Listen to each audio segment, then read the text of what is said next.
मंडळी, 16 मे हा दिवस वर्षातील शनिदेवतेच्या उपासनेसाठीचा सगळ्यात मोठा आणि महत्त्वाचा दिवस असणार आहे. कारण माहीत आहे का? कारण 16 मेला आलेली आहे शनी जयंती आणि त्याचबरोबर शनी अमावस्यासुद्धा आलेली आहे. शनी जयंती आणि शनी अमावस्या या दोन्ही एकाच दिवशी आल्यामुळे या दिवसाचं आध्यात्मिक महत्त्व वाढलं आहे. मग आता शनी जयंती आणि शनी अमावस्या एकाच दिवशी आहे, तर नक्की आपण शनी उपासनेसाठी काय करायला हवं? शनिदेवांना प्रसन्न करून घेण्यासाठी काय करायला हवं? खास करून ज्यांना 7.5 आहे, शनी महादशा आहे, हे सगळं चालू आहे, त्यांनी कोणते उपाय करावे हेच आपण आजच्या ह्या व्हिडिओमध्ये जाणून घेणार आहोत. तेव्हा व्हिडिओ शेवटपर्यंत नक्की ऐका. मंडळी, तसं तर वैशाख अमावस्येला शनी जयंती असते, पण जेव्हा अमावस्या शनिवारी येते तेव्हा तिला आपण शनी अमावस्या म्हणतो आणि यंदा शनी जयंती आणि शनी अमावस्या एकाच दिवशी आलेल्या आहे. शनी जयंतीच्या दिवशी सकाळी लवकर उठून अंघोळ करून तयार व्हा. त्यानंतर शनिदेवांच्या मूर्तीवर तेल, फुलांची माळ आणि प्रसाद अर्पण करून शनिदेवांच्या चरणी काळे उडीद आणि काळे तीळ अर्पण करा. त्यानंतर मोहरीच्या तेलाचा दिवा लावून शनी चालीसाचं पठण करावं. शनी जयंतीच्या दिवशी अन्नदान करणं सुद्धा खूप महत्त्वाचं मानलं जातं. शनी जयंतीच्या दिवशी संध्याकाळी पश्चिम दिशेला एक दिवा लावा आणि एका खास मंत्राचा जप करा. तो मंत्र आहे ओम शन शनीश्वराय नमः. या मंत्राचा जप 11 वेळा करायला विसरू नका. त्यामुळे शनिदेव प्रसन्न होतात आणि भक्तांना आशीर्वाद देतात. आता बघूया की कोणता महाउपाय तुम्हाला शनी जयंतीच्या दिवशी करायचा आहे. शनी जयंतीला पिंपळाच्या झाडाखाली मोहरीच्या तेलाचा दिवा नक्की लावा आणि तिथेच बसून शनिदेवांचे स्तोत्राचे किंवा शनी चालीसाचं तुम्ही पठण करू शकता. तुमच्या ज्या काही अडचणी असतील, त्या काही समस्या असतील, त्या ह्यामुळे दूर होतील. शनीची 7.5 चालू असेल किंवा शनीची महादशा चालू असेल, शनी जयंतीच्या दिवशी चांबड्याचे जोडे किंवा चप्पल घालून शनी मंदिरात जावे आणि अनवाणी पायाने घरी परतावे. असे मानले जाते की शनिदोषापासून मुक्ती ह्यामुळे मिळते. पण हे करताना मागे वळून पाहू नका. शनी जयंतीच्या दिवशी दानधर्म करायला विसरू नका. कारण शनी महाराज त्या लोकांवर प्रसन्न होतात जे दानधर्म करतात.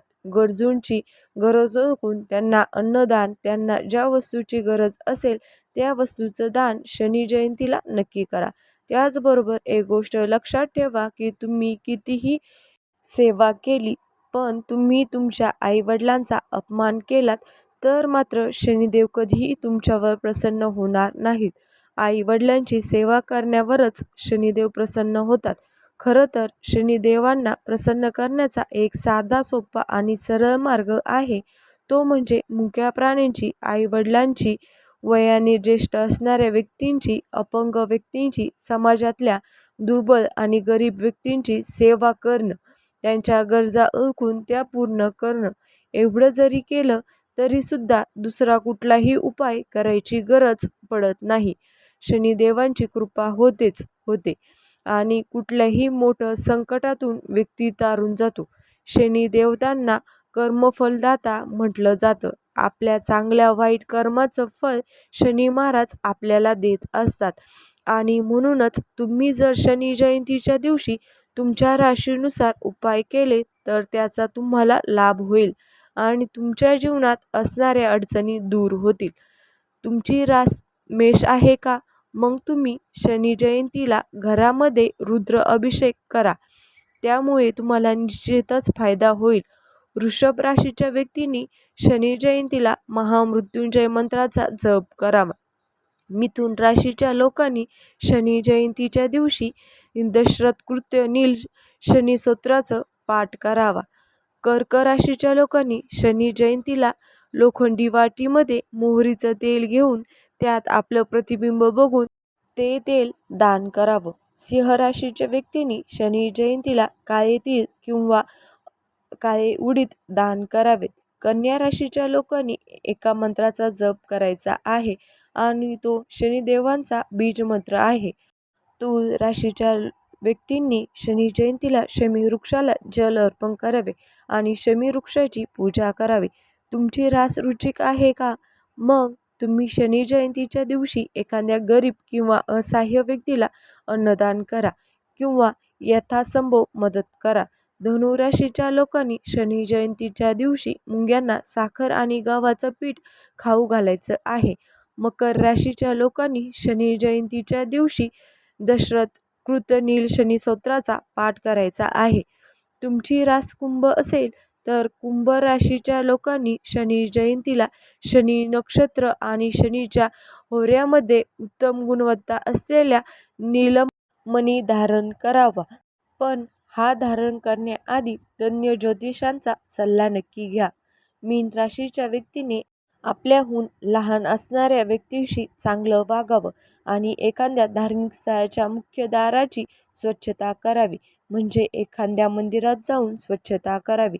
ह्याप्रमाणे जर तुम्ही तुमच्या राशीप्रमाणे शनी जयंतीला उपाय केलेत तर तुमच्या जीवनातील समस्या नक्कीच दूर होतील.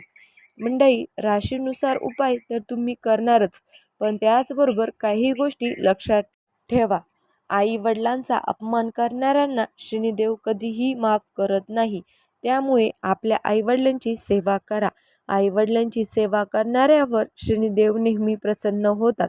सगळ्यात महत्त्वाचं म्हणजे मुक्या प्राण्यांना त्रास देऊ नका.